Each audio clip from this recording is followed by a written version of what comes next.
The House will vote later today on a package providing full-year benefits, full-year funding to 6 departments, plus a 2-week continuing resolution for DHS.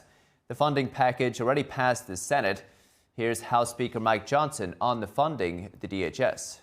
So we have 2 weeks now to negotiate in good faith on both sides.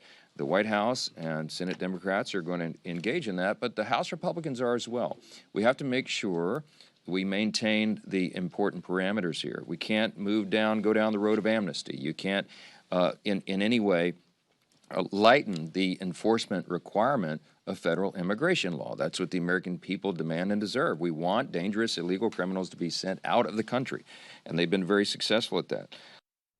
Now, the funding package would end the partial government shutdown now in its 4th day. It would also provide full-year funding for the Departments of War, Labor, Health and Human Services, Education, Transportation, and Housing and Urban Development. The House will vote on funding for these departments as one measure, not in different parts, while DHS funding will be a separate vote. Republicans can only afford to lose one vote, with some Democrats, though, expected to back the measure. But many other Democrats, including leaders, have said they'll withhold support from the package. Our caucus is united in demanding 4 common-sense reforms.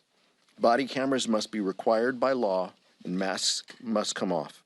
Judicial warrants are a requirement, not a suggestion. We must have independent investigations to prosecute agents responsible for carrying out abuses. And finally, there needs to be clear guidelines on use of force. Democrats won't rest until we enact real change in this lawless agency. Democrat leaders say they will withhold support from DHS funding unless the agency agrees with their demands for reform.